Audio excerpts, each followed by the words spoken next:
Kris Aquino kinilabutan sa kinanta ni Angeline Quinto sa pagbisita nito sa kanya sa California. Ginulat ng singer na si Angeline Quinto si Kris Aquino nang kantahan niya ito sa kanyang pagbisita sa tinitirhan nitong bahay sa Orange Country, California. Tila malakas na ngayon si Kris Aquino dahil pinapayagan na siya ng kanyang doktor na tumanggap ng mga bisita. Sa katunayan, nitong mga nakalipas na buwan naging sunod-sunod ang pagbisita ng mga kaibigan ni Kris Aquino mula sa showbiz. Matatandaan na kamakailan lamang ay binisita ni Kim Chiu si Kris Aquino sa Amerika na sinundan naman ng pagbisita rito ni Boy Abunda. Ngayon, ang magaling na singer naman na si Angeline Quinto ang bumisita kay Kris Aquino kasama ang kanyang partner na si Non Rev Lequina at anak na si Baby Silvio.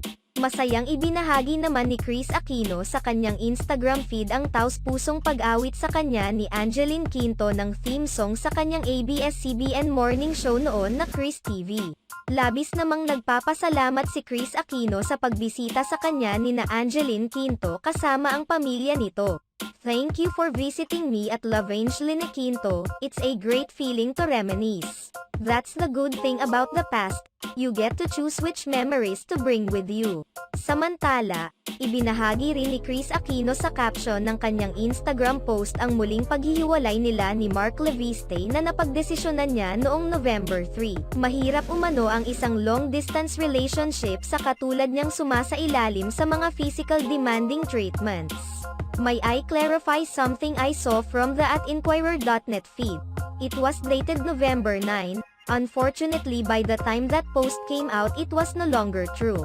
A long-distance relationship is difficult when undergoing very physically demanding treatments like my methotrexate and my Dupixent." Nagbahagi din siya ng ilang mga update patungkol sa kanyang kalusugan ngayon. "But I got my latest blood panel. Apart from my very low hemoglobin, all my autoimmune markers are slowly improving. The truth is that I chose to lessen the stressors in my life and put my well-being first." On November 3, 2023, I initiated our breakup. "It was a well-thought-out decision based on choosing to do what's best for me now. I'm dealing with so much and my love life isn't a priority." Humiling din si Kris Aquino ng mga panalangin para sa kanyang mga kapatid tulad ng kung paano umano siya ipinagdarasal ng mga nagmamahal sa kanya.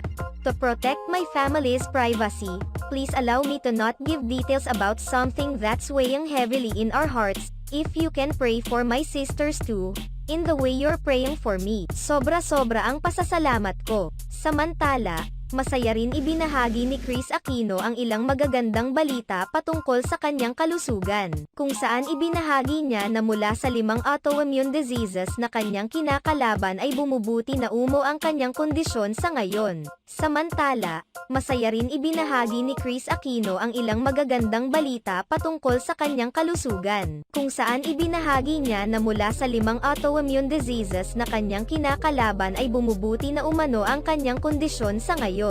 Sa katunayan, isa umano sa mga ito ay nasa remission na. Sa kasalukuyan ay 3 autoimmune diseases na lamang ang kanyang kinakaharap. "Maraming salamat po. Against all odds I am slowly getting better and by God's grace my autoimmune thyroiditis has gone into remission. And also because my doctors caught it early enough, my 5th autoimmune, the mixed connective tissue disease which was strongly pointing towards rheumatoid arthritis, or SLE, lupus, in my latest panel seem to not be a present threat. From 5, I'm now just battling 3, but one of them is the main kontrabida because it's life-threatening. Thank you for your prayers. God really is listening."